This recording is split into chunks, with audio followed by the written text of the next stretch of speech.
I never imagined I'd end up here, typing all of this out, but honestly I don't know what else to do. My name's Mark, and I thought I had everything figured out with Lisa. We've been married for about 5 years now, and for the most part I thought we had a good thing going. We had our ups and downs like any couple, but I always believed that honesty was the foundation of our relationship. Turns out, I was dead wrong. We were building this new product at work, a privacy software that was supposed to be revolutionary. I'm in product development and Lisa's my partner, or she was, I don't know anymore. From the outside, she seemed supportive, even excited about the project. But lately, she's been acting weird, distant, and secretive. She'd come home late, excuse herself more often, and would snap at me for no reason. I'd ask what's wrong and she'd brush it off with those typical bitchy smirks. Oh, nothing, just tired, leave me alone. Small things, but enough to prick at my gut. Then I started noticing strange things on her phone, odd messages, late-night texts she'd hide quickly. When I walked into the room, I wasn't snooping. Okay, maybe I was, but only because something felt off. I trusted her, but not enough to ignore the gut feeling that she was hiding something. I didn't want to believe it, but my instincts kept whispering that she was hiding something big. One day, I came home early from work because I wasn't feeling well. As I entered the apartment, I saw her phone on the coffee table, unlocked, something I never usually did. Out of curiosity, I glanced at the screen and there it was, a string of messages between her and Tom. Tom's my tech partner at work, the guy we've been collaborating with on the project. I didn't even think twice before I read the texts. They were flirty, full of innuendos and talking about sneaking around behind my back. Words like "can't wait to finally see you," "let's test that software together," and "you know what I want to do to you." I froze. My stomach clenched so hard I thought I'd throw up.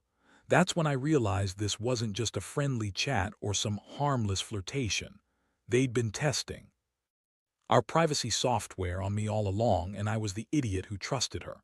I felt numb. My mind was racing. How long has this been going on? Were they doing it during work? Did she think I was so stupid I wouldn't find out?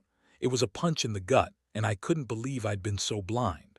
I pulled her phone closer to look at the timestamps. Sure enough, the messages were from last week, right around the time Lisa started acting even more bitchy and dismissive. She'd been lying to my face this whole time. I didn't confront her immediately. Instead, I went into the bedroom, sat on the bed, and just stared at the phone in my hand. My mind kept looping on the fact that she'd betrayed me with my own partner, someone I trusted professionally and personally. How deep did this go? Was I just a fool to think we had something real? I felt like my world was crashing down, and I was just standing there, helpless, trying to process the betrayal. All I knew was I had to do something, and quick. I decided I couldn't just sit around and let this happen without any kind of reaction. First, I needed to get more proof, something concrete that I could hold over her head. I couldn't trust her anymore, not after seeing those texts. I started digging through her stuff, her emails, social media, even her hidden apps. I knew I was crossing a line, but honestly, I didn't care at that point. Trust was already shattered, and I needed to understand how deep this betrayal went. That night, while Lisa was out with some friends, probably to give herself an alibi, I sneaked into her laptop. I knew I shouldn't, but I was desperate for answers. I found her email account, and after some digging, I discovered she'd been exchanging messages with Tom for a few months now. They had a whole secret correspondence, planning meetings, discussing cover stories, even exchanging explicit photos. I couldn't believe what I was reading. This was no fling, this was something planned, something serious. What made it worse was the way she lied so effortlessly. When I confronted her about the texts earlier, she denied everything, called me paranoid and insecure. "You're always accusing me of stuff I didn't do," she snapped, rolling her eyes. "You're just jealous because I'm successful and driven. Tom and I are just friends, that's all." Yeah, right, that kind of lie makes your stomach turn. I knew she was lying because I read the messages, the tone, the intimacy. They weren't just friends. They were lovers testing our software in secret, probably testing each other's limits. I felt anger boiling inside me, not just anger at her, at Tom too. How dare he betray me like this? My partner, my wife, the woman I loved and trusted.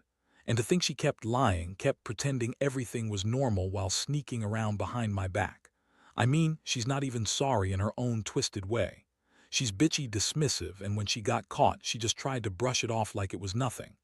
I was furious at her arrogance, her manipulations. The worst part, I'd been working so hard on this software, pouring my blood, sweat, and tears into it. The project meant everything to me. And she's out there, testing it with Tom, probably testing her limits with him, all while pretending to be my loyal wife. It was like an assault on everything I believed in: my work, my marriage, my trust. I didn't sleep that night, replaying everything I saw, feeling this terrible mix of betrayal and heartbreak. I started thinking about how to handle this. I knew I had to confront her face to face, but I also wanted to catch her in the act again, to be certain. I decided to set up a little surveillance. Nothing illegal, just a hidden camera focused on the living room, where I suspected she and Tom might meet or test our software. I wanted concrete proof, the kind I could use to expose her, to finally make her face what she'd been doing. I set it up that night while she was out, and then I waited. Waiting was the hardest part. The house felt empty, hollow, like I was just going through the motions of a life I no longer recognized. Every time I heard a noise, my heart would jump. I was on edge, terrified of what I might see. When she finally came back around midnight, I watched her from the hidden camera. She was wearing a tight dress, acting all confident and bitchy as usual. She greeted me with a fake smile, lying about being out with friends. I played it cool, pretending to be oblivious, but inside I was already formulating my plan. Then a little after 1 a.m. she got a call. I quickly checked the camera feed. It was Tom. They didn't even try to hide it anymore. They met in our living room just like I'd suspected. She was all over him, kissing, touching, testing each other's boundaries right on my couch. That was the final piece of the puzzle. I was done. This wasn't a mistake or a moment of weakness. This was deliberate, calculated, and it had been going on for months. I couldn't believe I had been so blind, so naive. My wife, my partner, the woman I thought I knew, she was out there, cheating on me with the guy I trusted most at work, testing our software and my patience. That night I didn't sleep at all. I just sat there, watching them through the camera, feeling like I'd been punched in the gut 100 times over. Everything I believed in, everything I fought for, was crumbling before my eyes. I knew I had to confront her, but I also knew this was just the beginning. This betrayal had opened a door I never wanted to walk through, and now I had to decide what to do with the wreckage. The next day was a blur. I couldn't focus on work, on anything really. All I could see was her face, that smirk she always gives when she's about to lie her ass off. I kept replaying everything I found: the fake alibi she'd given, the way she kissed Tom on the camera. My chest was tight, my jaw clenched, and I felt this strange mixture of rage and despair. I knew I couldn't just go on pretending everything was normal anymore. I had to confront her, but I also needed to plan my next moves carefully. I waited until she was at work. She always worked late on Fridays, supposedly to finish up some project. That's when I decided I'd confront her face to face. I didn't want to yell, I didn't want to scream. At least, that was the plan. I just wanted to hear her lie again, catch her in her own web of bullshit, and see what she was really made of. I set my phone to record, so I'd have proof of whatever she said or did. No way I was walking into this blinded again. When she finally came home that evening, she was dressed provocatively, and she greeted me with that same bitchy smirk.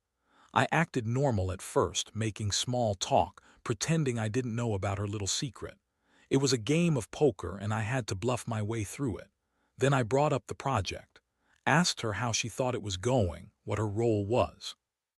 She rolled her eyes, said something about how she was just helping out, that I was overreacting. I pushed a little, asking if she'd been working late, if she'd been with anyone interesting. That's when she snapped. "You're crazy, Mark. You think I'd do something like that? You're paranoid and insecure. I've been loyal, but you're so damn suspicious all the time." She threw her head back, acting defensive, but her voice wavered just enough to give her away. I pulled out the recording on my phone, turned it toward her.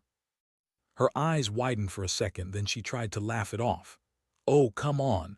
That's just some stupid footage. You're blowing things out of Proportion, she spat, but I saw the flicker of panic in her eyes. She knew she was caught, and that's when she started with the lies, her usual bullshit.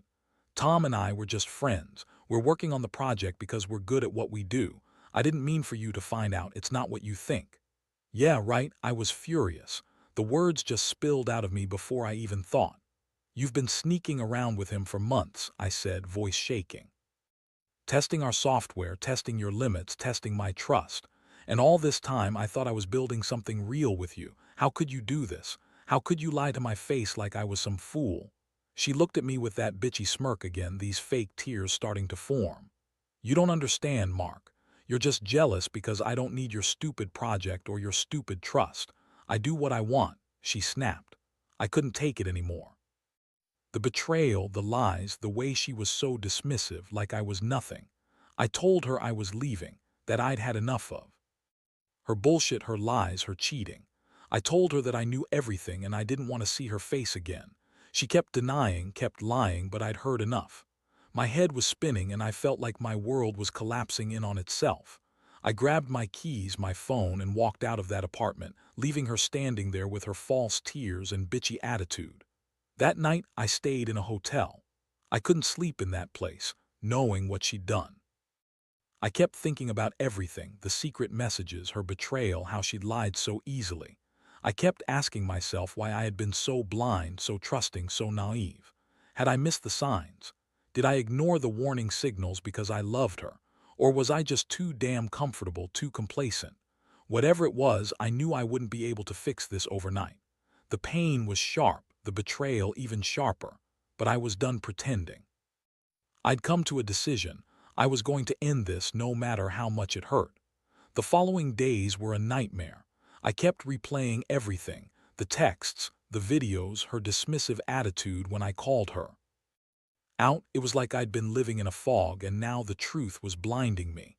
I knew I had to do something, but I wasn't sure exactly what that was yet. Part of me wanted to confront her again to get some kind of explanation. The other part just wanted her out of my life completely. I didn't want her excuses, her lies, or her bitchy smirk anymore. I wanted closure, even if it hurt like hell. I spent the next 2 days planning. I knew I couldn't just walk away without some sort of leverage. I started gathering all the evidence I had, the recordings, the messages, the photos. I wanted her to see I wasn't bluffing, that I had proof of everything. I also reached out to Tom, something I hadn't decided to do until then. I needed to hear it from him, honestly. I wasn't expecting an apology, but I needed him to acknowledge what he'd done. I wanted my revenge to be precise, cold, calculated. That evening, I went back to the apartment, but I didn't come in right away.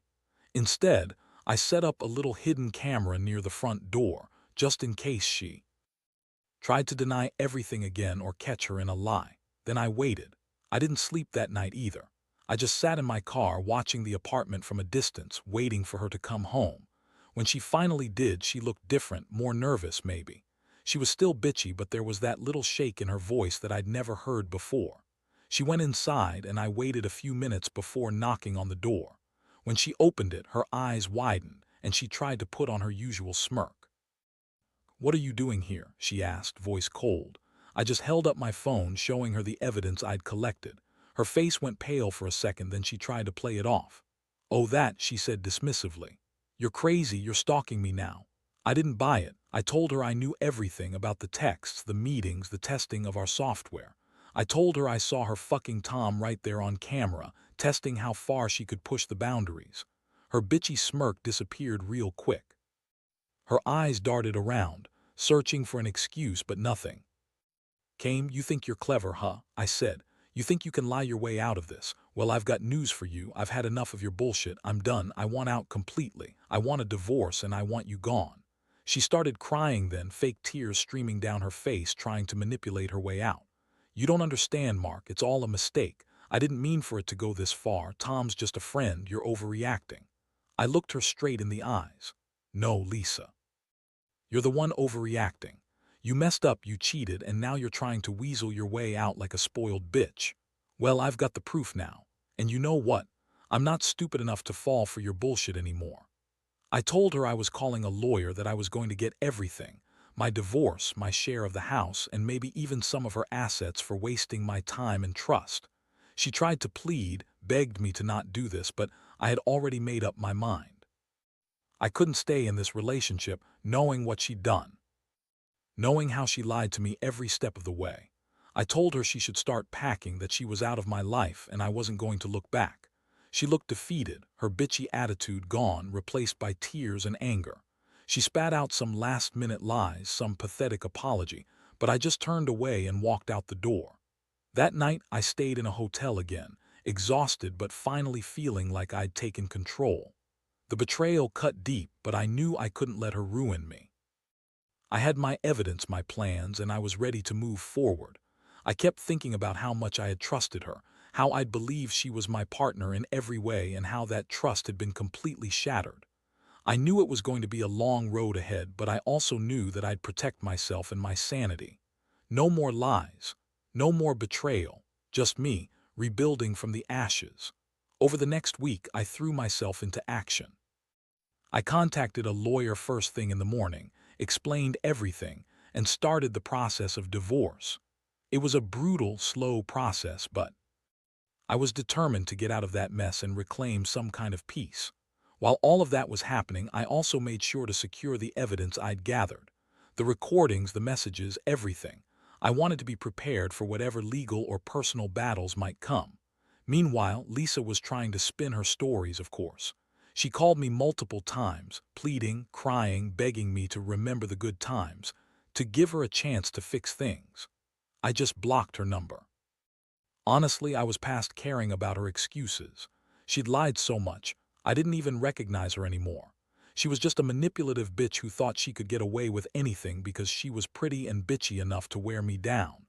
At the same time, I knew I had to deal with the fallout at work. Tom, of course, was evasive when I confronted him. He denied everything initially, but I had proof, screenshots, timestamps, recordings. I told him I was done with him, that he'd betrayed me professionally and personally. I warned him that I was prepared to blow the whistle if he tried anything sneaky at the office or in their little testing of our software. I wanted him to know I wasn't playing games anymore. The hardest part wasn't just the betrayals, though. It was the emotional toll. I felt like I'd been punched in the gut so many times I wasn't sure I'd ever recover. Every time I saw her bitchy face, I remembered the lies, the sneaking around, the testing of our privacy software. Our own damn project turned into her testing ground for her own selfish needs. It made me sick. I felt rage, heartbreak, and a deep sense of betrayal all mixed together. Every day was a battle to keep my sanity, but I also knew I had to keep pushing forward. I started seeing a therapist to help process everything, something I should have done from the start but kept putting off. Talking to someone neutral helped me put some perspective on what happened, to understand that this wasn't my fault. Lisa's betrayal was her choice, not mine. I realized I'd been too trusting, too naive, and I'd let her manipulate me for too long. It was a hard lesson, but one I needed to learn. I also began to focus on myself. I went back to the gym, threw myself into my work, and spent time with friends who supported me. Slowly but surely, I started feeling like I was regaining control over my life. Still, every so often I'd catch myself thinking about her, about the lies, the betrayal, the time I wasted believing in her. It stings, but I'm learning to accept it, to move on. I know I'll get through this, that I'll be stronger for it. Now I'm just waiting for the divorce to finalize. I've told her I want nothing to do with her anymore, and she's accepted that, at least for now. I feel a strange mix of relief and emptiness. I've lost my wife, my partner, someone I trusted with everything, but I also gained clarity. I saw her true colors, and I refused to let her dictate my future. I still have so much to rebuild, but I know I'll be okay. That's the hardest part, learning to live with the pain, learning to trust myself again. And I will. I have to. Now that everything's settling down, I find myself reflecting more and more on what I've been through. Honestly, it's been one of the most painful experiences of my life. I trusted Lisa completely, and she threw that trust in the trash without a second thought. The fact that she cheated with Tom, my partner at work, made it even worse. It's hard to describe the sense of betrayal, the feeling of being so blind to what was really happening right under my nose. I kept telling myself I should have seen the signs, but I guess love and trust can blind you more than you realize. What's strange is how much I've learned about myself through all this chaos. I learned that I'm stronger than I thought. I learned that even when your world feels like it's falling apart, you can pick up the pieces and walk away. I learned that trust, once broken, is almost impossible to fully rebuild, and that sometimes walking away is the only way to protect your sanity. I also learned to listen to my gut, because that little voice inside is usually right. If something feels off, it usually is. As for Lisa, I don't have any regrets about exposing her lies. I don't regret protecting myself or ending a relationship that was rotten from the inside out. She's still trying to spin her stories, but honestly, I don't care anymore. I've moved on emotionally, even if the scars are still fresh. I know I'll recover because I have to. Life goes on, and I refuse to let her betrayal define me. This whole ordeal has made me realize the importance of self-respect and standing up for yourself, no matter how uncomfortable it might be. I don't want anyone to go through what I did, but if you do, my advice is simple: trust yourself first. Gather proof if you have to, don't be afraid to confront the truth, and don't stay in a situation that's hurting you. Sometimes walking away is the bravest thing you can do. It's not easy and it's not pretty, but it's necessary if you want to reclaim your life. So here I am, solo, healing, and finally moving forward. It's not perfect, but it's honest. I've learned that betrayal can come from the most unexpected places, even those closest to you. But I also know that I'm resilient. I'll rebuild what's broken, and I'll do it better, more cautious, more aware, and stronger than ever. That's all I can do now. Keep moving, keep healing, and never let someone else's bullshit steal my happiness again.